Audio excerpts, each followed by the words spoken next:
You know, I spent 50 years of my life sitting across from human beings who thought they were broken because they woke up sad. They came to me with this terrible belief that something fundamental was wrong with them, that their minds had betrayed them, that they needed to be fixed like a broken clock. And I would tell them something that confused them at first. I would say, "You are not a machine that's malfunctioning. You are a sky. And what you're feeling right now is just weather passing through." Think about that for a moment. When you wake up tomorrow morning and the sky is gray and heavy with clouds, do you look up and think the sky itself is broken? Do you believe the sky has failed at being a sky? Of course not.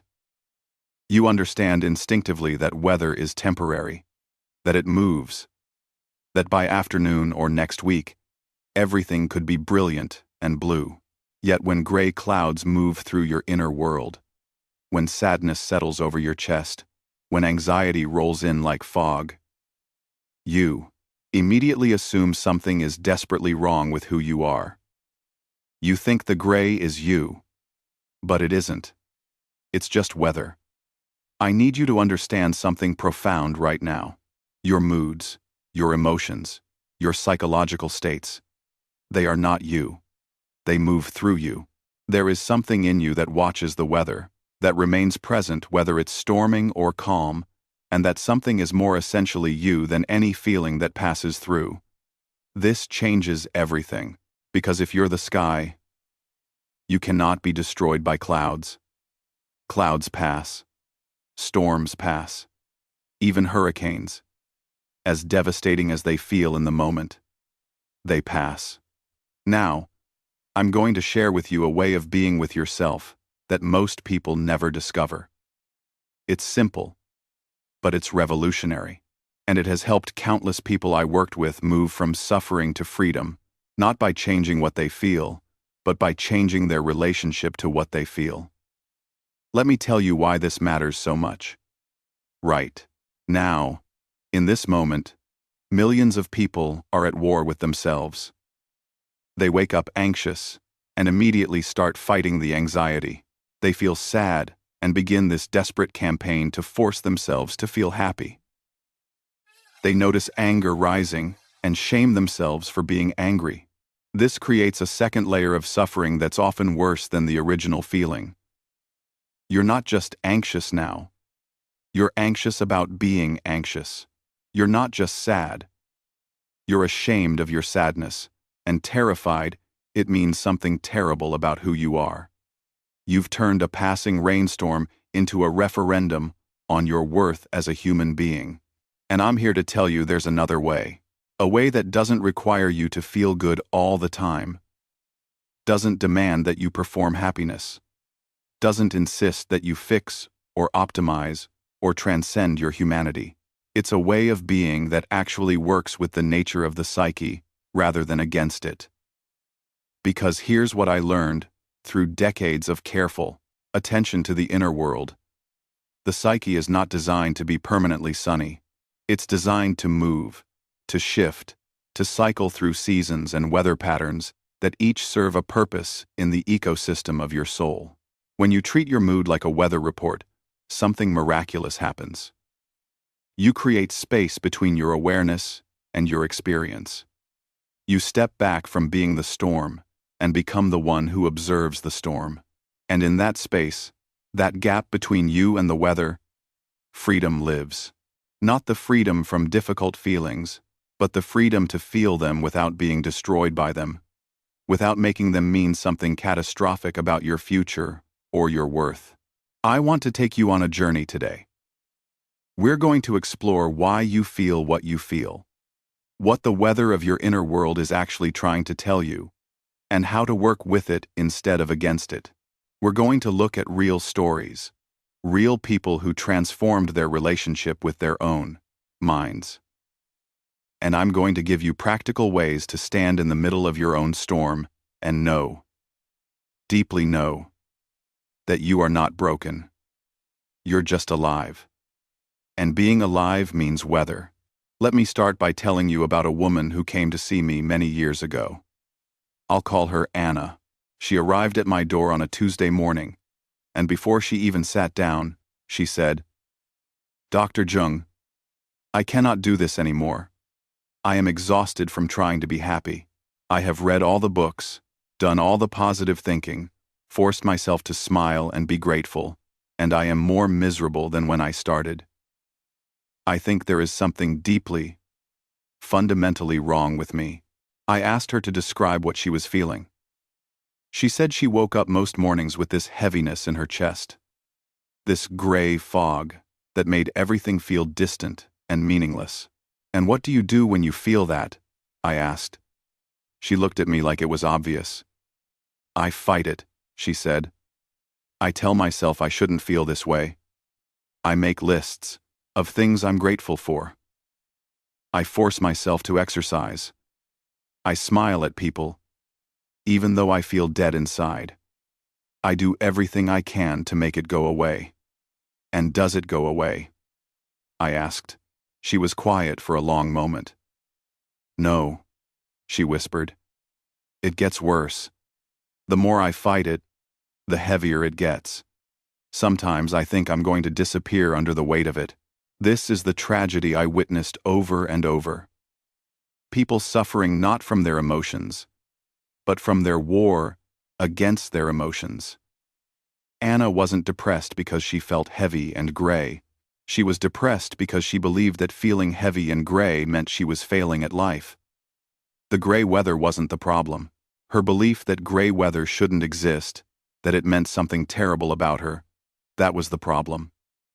So I said to Anna, "What if you stopped fighting? What if you woke up tomorrow, noticed the gray fog, and simply said to yourself, 'Ah, gray weather today'? What if you treated it exactly like you'd treat looking out the window and seeing clouds? You wouldn't spend all day trying to force the clouds away. You wouldn't shame yourself for the clouds existing. You'd simply notice them, perhaps adjust your plans accordingly, and go about your day knowing that clouds are temporary." She looked at me like I'd suggested something dangerous. "If I stop fighting," she said, "won't I just sink into it forever? Won't the darkness win?" This is what everyone fears. They think resistance is the only thing standing between them and total collapse. But I've found the opposite to be true. Resistance keeps you locked in battle with the weather. Acceptance allows it to move through. Weather only stays when you trap it by fighting it. When you open the doors and windows and let it blow through, it moves on much faster. I told Anna, "Try an experiment. For 1 week, treat your moods exactly like weather reports.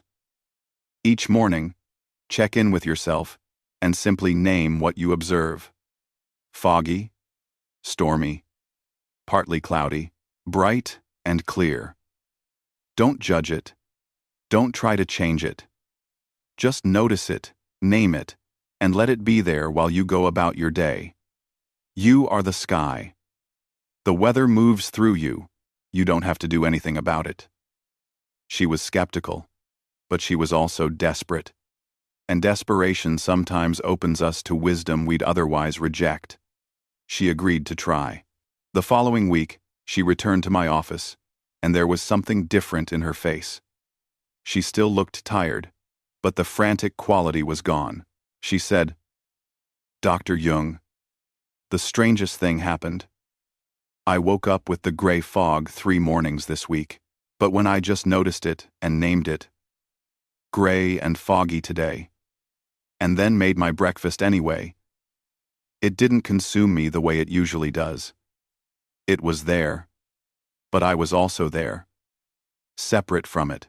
And on Thursday, by noon, I realized the fog had lifted and I hadn't even noticed when. It just left on its own. This is the beginning of wisdom. Anna discovered what I'm inviting you to discover. You are larger than any weather that moves through you. The feelings are real. They matter. They carry information. But they are not the totality of who you are. They are events, not identities. Weather, not character.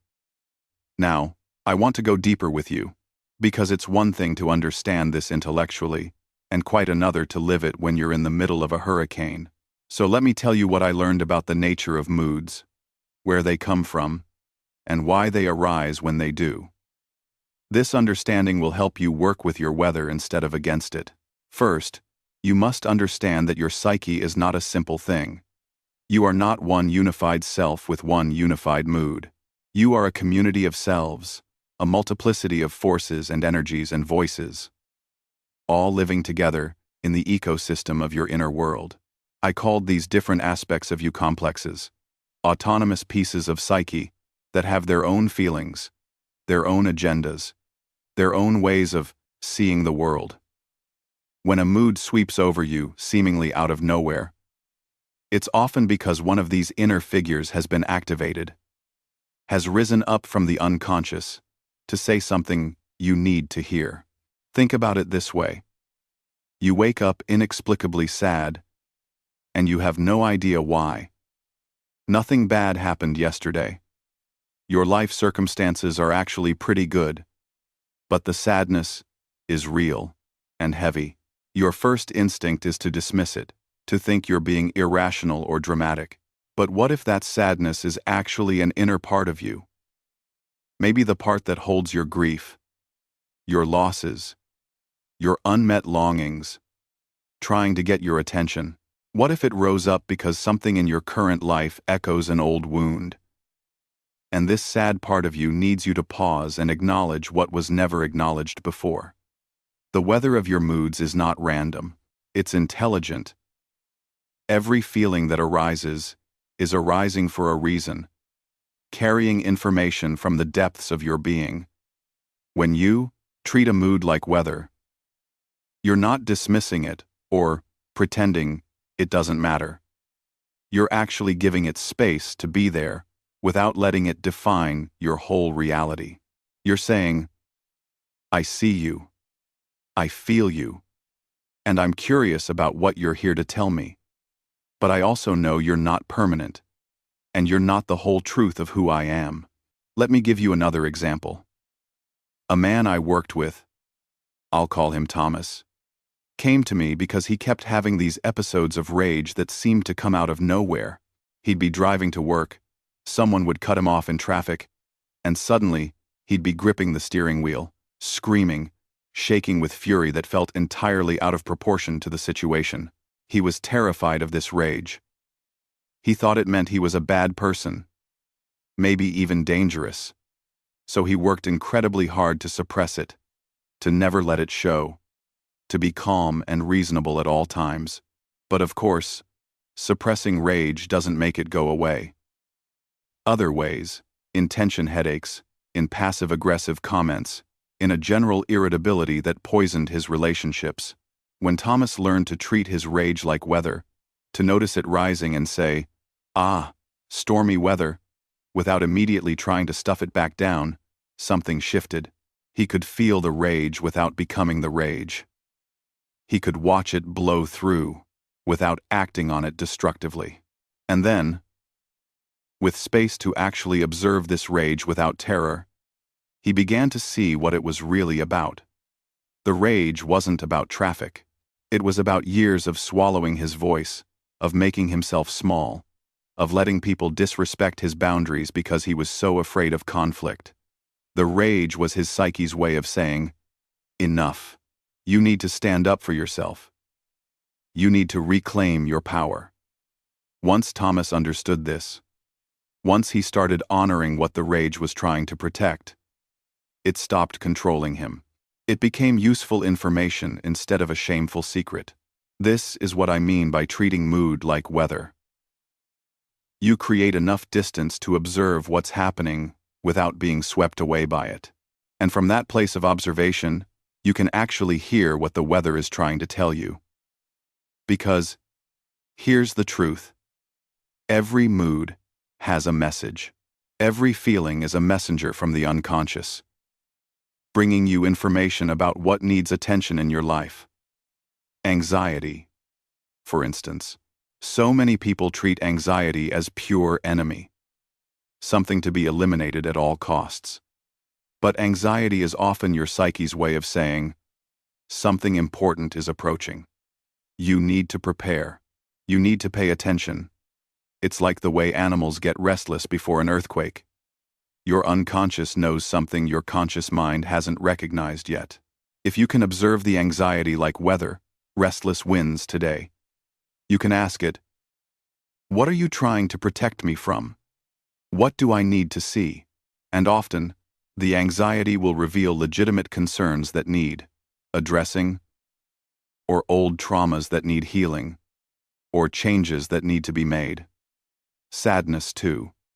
We live in a culture that treats sadness as a problem to be fixed immediately, but sadness is often the psyche's way of saying, you need to slow down.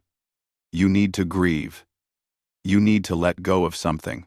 Sadness is the weather of transition, of releasing what no longer serves you, of making space for what wants to come next. If you can sit with sadness instead of running from it, if you can say, rainy season today, and let the rain fall, you'll often find that it washes something clean in you. It clears space. It clears space. It makes room for something new to grow. And you know what? Sometimes sadness is appropriate. Sometimes it's the only honest response to what's happening in your life or in the world. To insist on constant happiness in the face of loss, injustice, or uncertainty isn't wellness, it's denial. It's a refusal to be fully human. I've seen people carry profound grief for years, not because they're doing something wrong, but because they loved someone deeply and that person is gone. The grief is the shape of the love. To rush past it, to get over it, according to someone else's timeline, would be to diminish what was sacred. So when someone tells you to just be positive, you have the right to feel the full spectrum of what you're feeling. You can honor your sadness, your anger, your disappointment. You can let these emotions move through you like weather patterns, knowing they will change, but not forcing them to change faster than they're ready to. This brings us to the third shadow of toxic positivity. It prevents real problem solving. If you're always pretending everything is fine, you never address what's actually broken. You never have the difficult conversation with your partner. You never set the boundary with your boss. You never seek help for the thing that's genuinely harming you. I worked with a woman once who kept a gratitude journal, religiously. Every night, she'd write down 3 things she was thankful for. Beautiful practice. Truly. But she was also in a relationship where she was regularly belittled and dismissed. And whenever she started to acknowledge how much pain she was in, she'd immediately pivot to gratitude. But I'm grateful he doesn't hit me. I'm grateful I'm not alone. I'm grateful for the roof over my head. Do you see what was happening? She was using gratitude as a sedative, as a way to stay in a situation that was slowly eroding her sense of self. The positive thinking wasn't healing her, it was keeping her trapped. Real change requires acknowledging what isn't working. It requires saying, this is unacceptable. This needs to be different. And you can't get there if you're constantly telling yourself to look on the bright side. Sometimes, there is no bright side.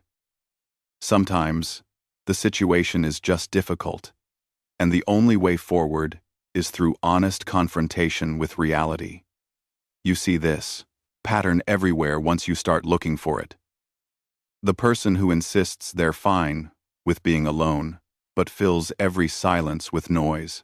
The employee who claims they love their job, but feels a knot in their stomach every Sunday evening. The parent who posts perfect family photos, while quietly wondering if they're failing their children. These aren't moral failures. They're just people trying to survive in a world that's taught them to perform rather than feel. I remember working with a woman who had perfected the art of appearing unshakable. She ran a successful business, maintained a full social calendar, and always had the right words for everyone else's problems. But she came to me because she was waking up at 3 a.m. with panic attacks she couldn't explain. When I asked her what she was afraid of, she looked genuinely confused. She'd spent so long managing everyone else's perception of her that she'd lost contact with her own inner world entirely. We spent months just learning to sit with discomfort. Not to solve it, not to reframe it, but simply to acknowledge it. "I'm afraid," she would say, and the words themselves felt revolutionary to her. Not, "I'm concerned about certain outcomes," or, "I'm being cautious about the future." Just the raw, simple truth. "I'm afraid." That's what toxic positivity robs from you, the ability to name your experience honestly. And without that ability, you can't actually address what's happening. You're just putting band-aids on symptoms while the wound underneath continues to fester. The shadow doesn't care about your affirmations. It doesn't respond to your vision boards or your carefully curated gratitude lists. It responds to attention, to acknowledgement, to the courage it takes to say, "Yes, this part of me exists too." When you can do that, when you can hold both your light and your darkness without needing to eliminate either one, that's when real transformation becomes possible. Because here's what nobody tells you about the shadow. It's not trying to destroy you. It's trying to complete you. Every quality you've rejected, every emotion you've suppressed, every impulse you've denied, they're not going away. They're waiting. And the longer you make them wait, the more distorted they become. The shadow doesn't just wait passively in the darkness. It sends you messages. Dreams that disturb you in the middle of the night, those aren't random firings of neurons. They're the psyche's attempt to show you what you refuse to see in daylight. That colleague who inexplicably irritates you. That stranger whose face triggers an instant dislike, these reactions aren't about them. They're mirrors held up to the parts of yourself you've disowned. I've watched this pattern repeat itself across cultures, across generations. The respectable businessman who secretly fantasizes about abandoning everything. The devoted parent who occasionally feels flashes of resentment toward their children. The spiritual seeker who harbors judgmental thoughts they're ashamed to acknowledge. These aren't signs of moral failure. They're proof of your humanity. But here's what makes the shadow truly dangerous. It's autonomy. The more you push it down, the more it develops a life of its own. It begins to act independently, bypassing your conscious control. You snap at someone you love and wonder, "Why did I say that?" You sabotage your own success at the moment of breakthrough. You find yourself doing the very things you swore you'd never do. That's not weakness of character, that's the shadow exercising its power. Consider the phenomenon of projection. You see your own rejected qualities reflected in others, but you don't recognize them as your own. The person who constantly complains about others' dishonesty often harbors their own unacknowledged deceptions. The one who rails against weakness may be terrified of their own vulnerability. We create entire worldviews based on these projections, convinced we're seeing reality when we're actually seeing ourselves. This is why self-knowledge is so difficult. The very mechanism that protects your ego from uncomfortable truths also prevents you from seeing those truths. You're like a person wearing sunglasses who's forgotten they're wearing them, wondering why the world seems so dim. The projection mechanism operates with remarkable precision. When you encounter someone who irritates you disproportionately, someone whose very presence seems to grate against your nerves, that person is likely carrying a projection of your shadow. They're not merely annoying. They're holding up a mirror to aspects of yourself you refuse to acknowledge. I recall working with a businessman who came to me consumed with rage toward his competitor. "The man is ruthless," he insisted. "He cares nothing for ethics, only profit." Yet, as we explored his dreams and associations, a different picture emerged. The qualities he attributed to his competitor, the ambition untempered by moral consideration, the willingness to advance at others' expense, these were precisely the impulses he had suppressed in himself since childhood. His father had been a minister, a man of rigid moral certainty. The boy had learned early that ambition was suspect, that wanting success was somehow spiritually contaminated, so he buried these natural drives deep in his psyche. But the energy didn't disappear. It couldn't. It found expression through projection, allowing him to experience these forbidden qualities vicariously while maintaining his self-image as morally superior. This is the terrible cunning of projection. It allows you to have your cake and eat it too. You get to experience the rejected parts of yourself through others, while simultaneously condemning them. The miser, who obsesses over others' financial irresponsibility. The Puritan fixated on others' sexual impropriety. The coward who sees weakness everywhere but in himself. But here's what makes projection so particularly insidious. It distorts reality itself. You're no longer seeing the actual person before you. You're seeing a canvas onto which you've painted your own disowned qualities. The other person becomes a screen for your inner cinema. And because this process is unconscious, you experience it as objective truth. You don't think, I'm projecting my shadow onto this person. You think, this person is this way. The conviction feels absolute. Because you're not aware, you're the projector. This is why arguments between people are rarely about what they appear to be about. Two colleagues clash over a deadline. On the surface, it's about schedules and responsibility. But underneath, one person is fighting against their own fear of inadequacy, which they've projected onto their colleague. The other is battling their own suppressed rage at being controlled, which they've hung on their manager like a coat on a hook. Neither person sees what's actually happening. They're shadowboxing, quite literally. They're fighting with externalized parts of themselves. And here's where it gets truly painful. The intensity of your reaction is always proportional to the proximity to your own shadow. The more you deny something in yourself, the more violently you'll react to it in others. That coworker who annoys you with their constant need for attention. Ask yourself honestly, when was the last time you allowed yourself to want attention? That friend whose laziness drives you mad, when did you last let yourself rest without guilt? The things that trigger you are maps. They're showing you exactly where your own disowned parts are buried. But instead of reading the map, most people just attack the messenger. I've watched marriages crumble because neither partner could see they were actually fighting with their own shadows. I've seen friendships destroyed by arguments that were really just two people throwing their own unconscious material at each other like grenades. And the tragedy is that, if either person had stopped, taken a breath, and asked, what in me is being activated right now? The entire dynamic could have shifted. But that requires something most people find almost impossible. It requires you to retrieve your projections, to pull back that movie you've been screening on someone else's face and watch it on your own screen instead. This is brutally uncomfortable work.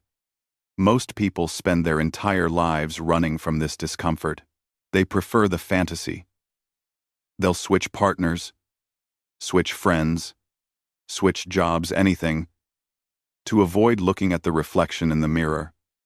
I see it constantly. A woman comes to me, devastated because her husband has changed. He's become cold, distant, selfish. She married a hero, she tells me, and woke up next to a villain. But when we dig deeper, something fascinating emerges. Her father was emotionally unavailable, cold. She spent her childhood performing for scraps of his attention. And she married a man who, if she's honest, showed signs of that same distance from the beginning. She just couldn't see it. Or wouldn't. The hero she thought she married? That was her projection of what she needed him to be. The savior who would finally give her what her father never could. And when the initial romance chemicals wore off, when reality asserted itself, she felt betrayed. But here's the uncomfortable truth. Asterisk. He times didn't change. Her projection faded. She's finally seeing him clearly for the first time. This is the moment of real choice. She can run, find another man to project onto, restart the cycle, or she can stay in the discomfort and ask, why did I need him to be my savior? What am I refusing to save in myself? That question is the doorway to freedom. When you retrieve your projections, something miraculous happens. You stop being a victim of other people's behavior. Not because you condone it, but because you're no longer helplessly entangled with it. You realize their coldness isn't about you. Their criticism isn't about you. Their need to control, their anger, their withdrawal, it's their times shadow speaking, their unintegrated material. And you don't have to carry it. This is what I mean by psychological maturity. It's the capacity to see people as they actually are, not as characters in your internal drama. And paradoxically, this is when real love becomes possible. Not the intoxicated merging of projections that we call falling in love, though that has its place, its season, but the mature love that sees another person clearly, accepts their limitations, and chooses connection anyway. This kind of love doesn't demand that the other person complete you. It doesn't require them to be your hero or your enemy. It allows them to be human. And when you allow people to be human, you also give yourself permission to be human. You stop performing. You stop curating your personality to match what you think will earn affection. You begin to show up as you are, flawed, uncertain, contradictory, and trust that this is enough. I have seen people transform when they finally stop trying to be perfect for someone. The relief on their faces is profound. They say things like, I didn't realize how exhausting it was to pretend. Or, I thought if they saw the real me, they'd leave. But what often happens is the opposite. Authenticity deepens connection. Vulnerability invites intimacy. Of course, not everyone will respond well to your authenticity. Some people are only comfortable with the mask. They want you to stay in the role you've been assigned, the agreeable friend, the admiring partner, the compliant child. When you step out of that role, they feel threatened.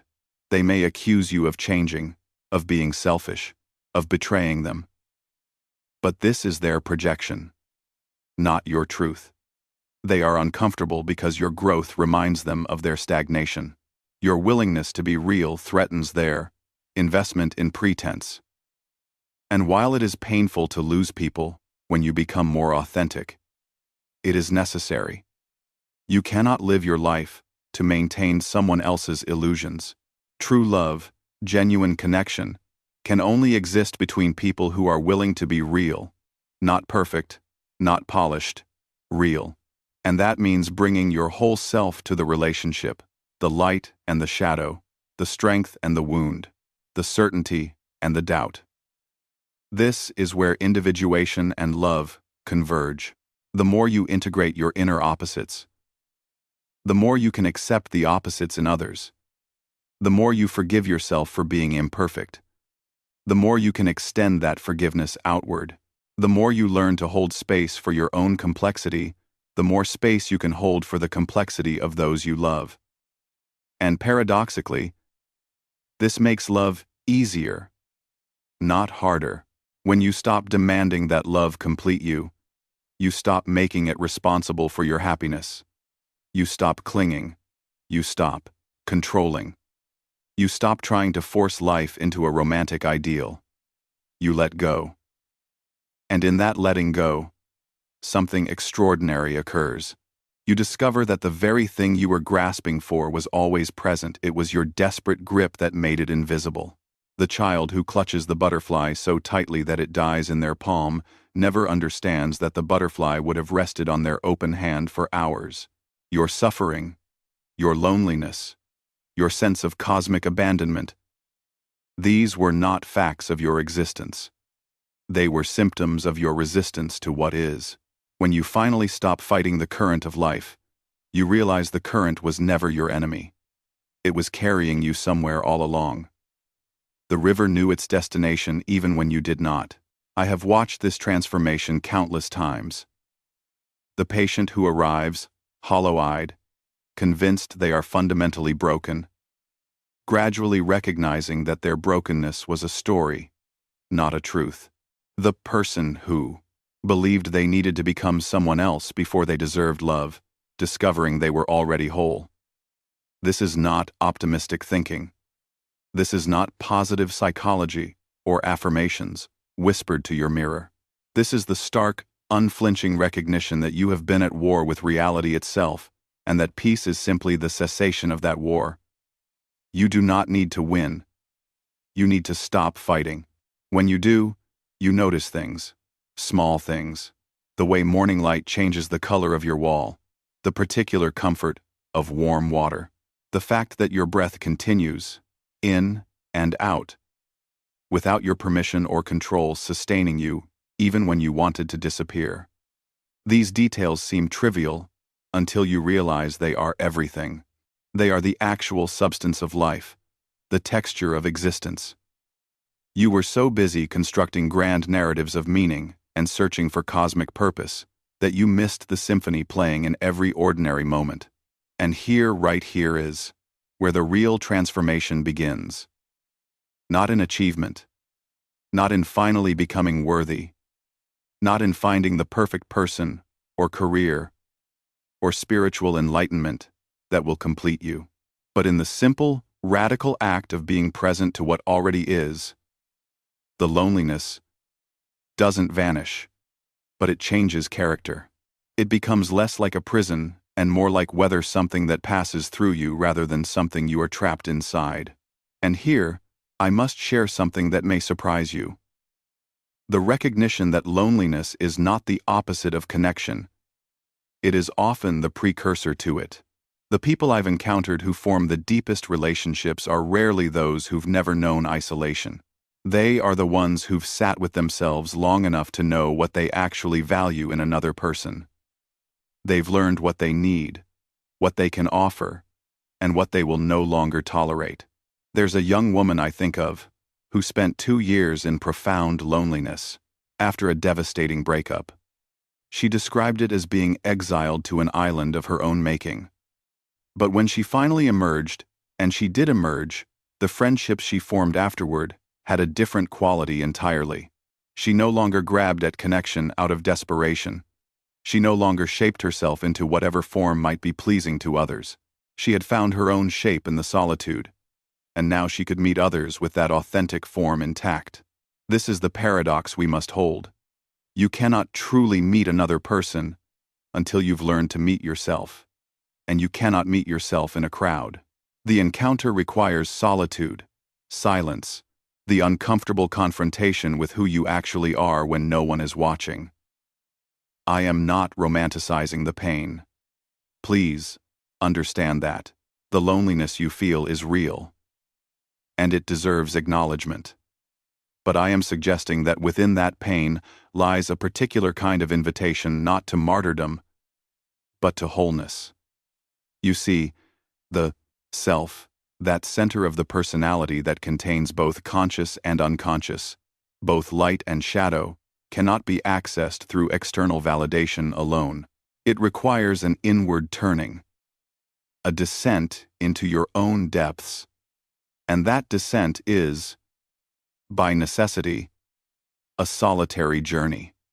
Think of the great spiritual traditions, the desert fathers, the mystics in their caves, the monks in their cells, the shamans undergoing their initiatory ordeals alone in the wilderness. They weren't escaping relationship, they were preparing for it. They were diving deep enough into themselves that when they returned to community, they brought back something worth sharing. You might not be called to the desert or the cave, but you are in your own wilderness right now. And perhaps instead of asking how to escape it, you might ask, what am I being prepared for? What is this solitude revealing that I could never have seen in the noise? Because that's the secret they don't tell you about loneliness. It's not just the absence of others. It's the presence of something else, something truer, something that was always there, but drowned out by the constant performance of social acceptability.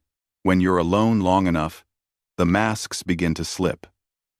The persona you've constructed, the version of yourself you present to the world starts to dissolve, and underneath, you find someone you might not even recognize. Someone messier, stranger, more complex than the edited version you've been showing everyone else. This is terrifying, but it's also liberation. I've watched people spend their entire lives running from this encounter with themselves. They fill every moment with noise, relationships, work, entertainment, substances, drama, anything to avoid the silence where they might actually have to meet who they really are. But loneliness forces the meeting. It's an ambush of authenticity. You sit with your thoughts long enough, and you realize how many of them aren't even yours. How many opinions you hold because someone else told you to. How many dreams you're chasing because they looked good on someone else. How many fears you carry that were inherited, not earned.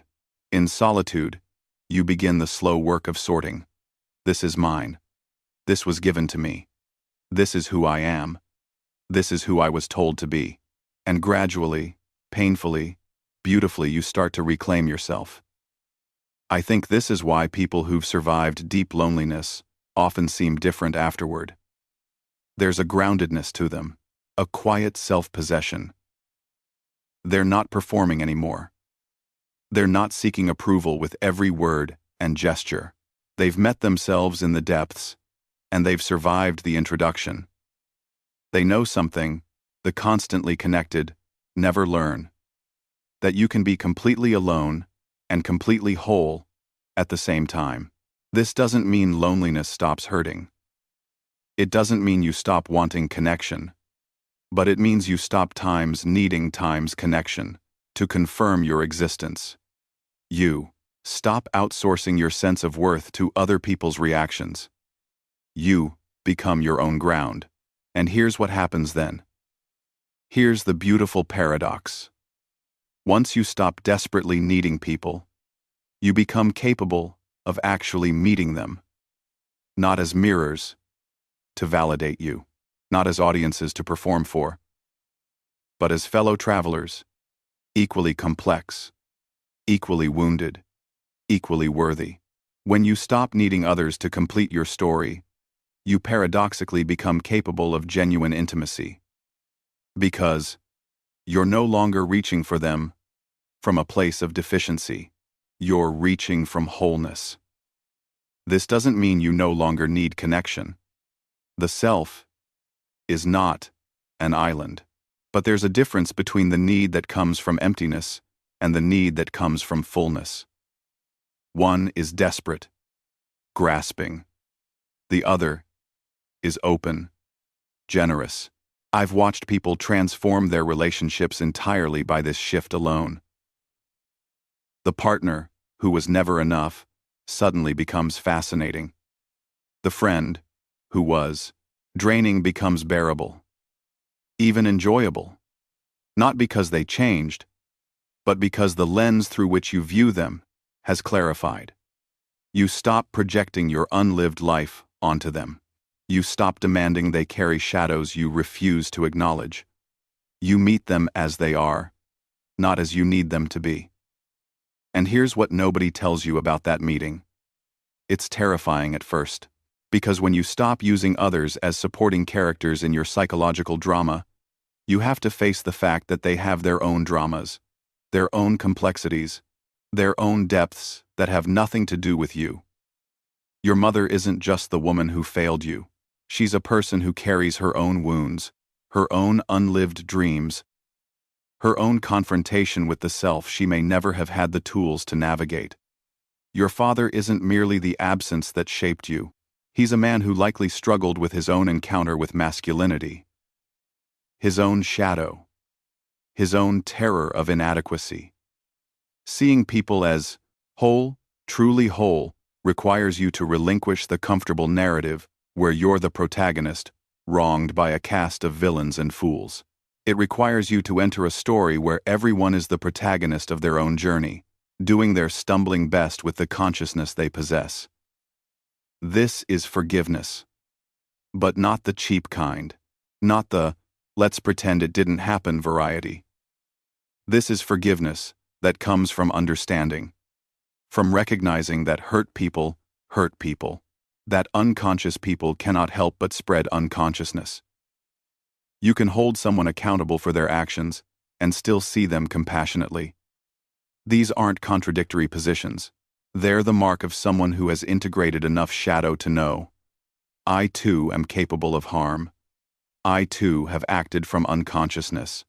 I too have been the villain in someone else's story. And when you know that, when you truly know it, you stop needing to be right all the time. You stop building your identity on the rubble of other people's mistakes. You become, strangely, more powerful and more humble at once. This is what I call the paradox of integration. The person who has never looked at their darkness is actually fragile. They walk through the world terrified of being exposed, of making a mistake that reveals what they truly are. Every accusation feels like death because it threatens the facade they've built. But the person who has sat with their shadow, who has cataloged their cruelties, their pettiness, their selfishness, that person cannot be destroyed by judgment. They've already judged themselves. They've already seen the worst of what they are. And they chose themselves anyway. Not because they're perfect, but because perfection was never the point. When someone criticizes you and you've done the shadow work, you can actually listen. You can say, you know what? You're right. That was thoughtless of me. Not from collapse, but from clarity. Because you're not trying to defend an image anymore. You're just trying to live honestly. I've watched this play out in my practice countless times. The patient who comes in insisting they're fine, that everyone else is the problem, they're the ones who shatter most easily. One crack in their armor and the whole structure collapses.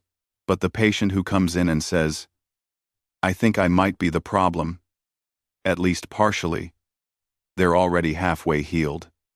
They've already begun the most courageous work there is. Shadow integration doesn't make you a doormat. It doesn't mean accepting abuse or tolerating mistreatment. It means you can set boundaries without demonizing people. You can say no without needing to make someone else the villain. You can leave relationships that harm you while still acknowledging your part in the dynamic. You can be accountable and sovereign at the same time. Because here's what I need you to understand. The shadow isn't your enemy. It never was. It's the part of you that got locked away because the world couldn't handle it. The rage you weren't allowed to feel. The grief you were told to get over. The desire you were shamed for having. Your shadow isn't evil. It's unlived life. And here is where most people make their fatal mistake. They try to destroy the shadow. They wage war against themselves. But you cannot kill your shadow any more than you can destroy your own reflection by smashing the mirror. All you do is cut yourself on the shards. I've watched brilliant minds crumble under this internal warfare. A man who denied his need for recognition became consumed by bitter resentment toward anyone who succeeded. A woman who refused to acknowledge her anger became chronically ill, her body expressing what her consciousness would not permit. The shadow, when denied, does not disappear. It goes underground and sabotages you from within. Integration is not surrender. It is sovereignty. When you integrate your shadow, you are not giving in to base impulses. You are not becoming the thing you fear. You are reclaiming the energy that has been locked in the basement of your psyche, draining your vitality, distorting your perceptions, hijacking your behavior through the back door. Think of a musician who was told as a child that making music was impractical, frivolous, a waste of time. That creative impulse doesn't die. It becomes shadow. And perhaps, for decades, this person lives a reasonable life. Productive, responsible, utterly miserable. The unlived artist within poisons every achievement, whispers that nothing matters, drains the color from every success. Integration means saying, yes, there is an artist in me. This is true. This is real. It doesn't mean you must quit your job tomorrow and starve for your art. It means you stop pretending that part of you doesn't exist. You find ways, however small, to honor it. You stop fighting a civil war within yourself. And here's something I learned. Through decades of watching people struggle with this work, the shadow doesn't ask for perfection.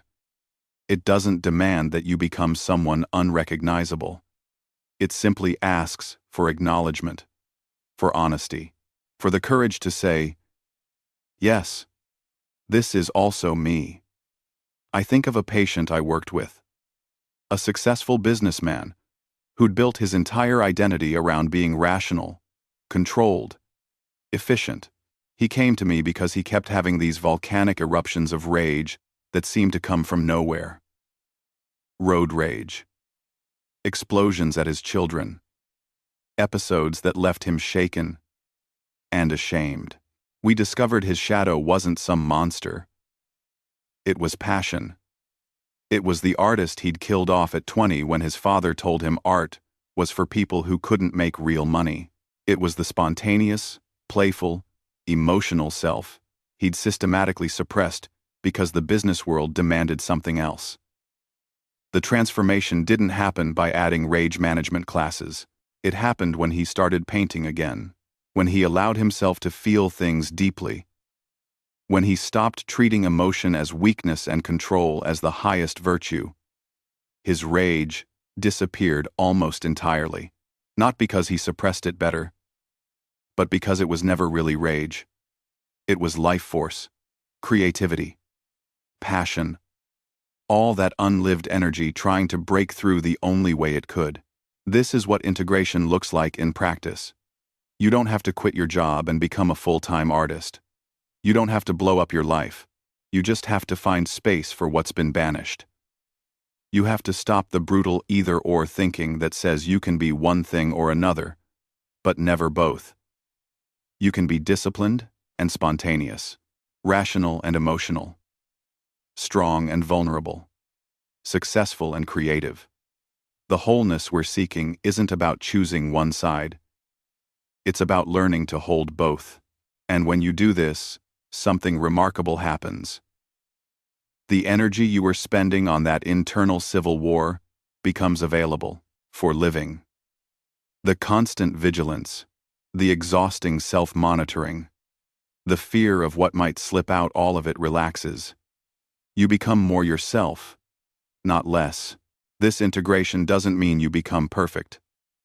Far from it. What it means is that you become whole. And wholeness is far more valuable than perfection. The person who has integrated their shadow makes mistakes, but they make them consciously. They know their weaknesses, so those weaknesses no longer control them from the darkness. I've watched people transform through this work. A man who spent decades pretending to be endlessly patient finally acknowledged his anger and became genuinely calmer because he wasn't suppressing volcanic rage anymore.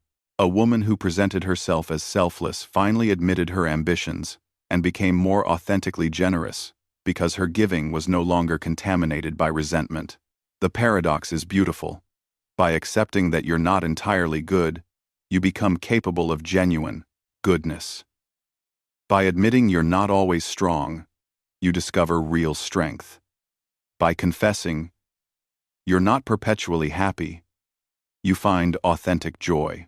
This is what I meant when I spoke of individuation, becoming who you actually are rather than who you think you should be. The shadow work is central to this process. You cannot become yourself while leaving half of yourself locked in the basement. And here's something else that happens. Your relationships transform. When you're no longer projecting your shadow onto others, When you're no longer seeing in them the qualities you've disowned in yourself, you can finally see them as they truly are. The person you thought was arrogant might just be confident. The one you labeled selfish might simply have healthy boundaries. The one you found threatening might be showing you a part of yourself you need to reclaim. You become less judgmental, not because you've adopted some artificial tolerance, but because you've seen the monster in your own mirror and made peace with it. You understand that everyone is fighting this same battle, wrestling with their own darkness. This breeds genuine compassion, not the performative kind, but the deep recognition of shared humanity. And here's something else that happens, something subtle but profound. You stop being so damn certain times about everything. The rigid ideologies that once defined you begin to soften. You realize that the world isn't as black and white as your conscious mind insisted it was. Every villain has their reasons. Every hero has their flaws. And most importantly, every situation contains more complexity than your neat little categories allowed. I've watched people transform in remarkable ways through this work. The anxious perfectionist who discovers they've been running from their own capacity for chaos, and once they acknowledge it, the anxiety loosens its grip. The people pleaser who finally admits they harbor resentment and rage beneath that compliant smile, and paradoxically, becomes kinder, because their kindness is now chosen rather than compulsive. The cynical intellectual who confronts the naive optimist they've buried and finds their work suddenly infused with genuine hope rather than just clever despair. This is the strange mathematics of the psyche. When you subtract nothing, you gain everything. When you embrace your full range, you become more yourself, not less. You're no longer performing an edited version of humanity, you're living the full, uncensored draft, messy margins and all. And relationships? They transform completely. You stop attracting people who need you to play a role and start connecting with people who can meet you in your totality. You stop needing others to carry your disowned parts.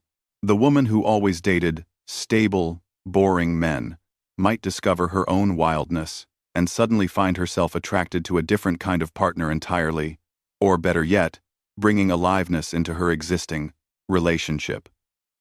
The man who kept falling for crazy women might integrate his own emotional intensity and stop needing someone else to feel things for him. You become capable of genuine intimacy because you're no longer hiding half of yourself. You can be seen because you've finally agreed to look.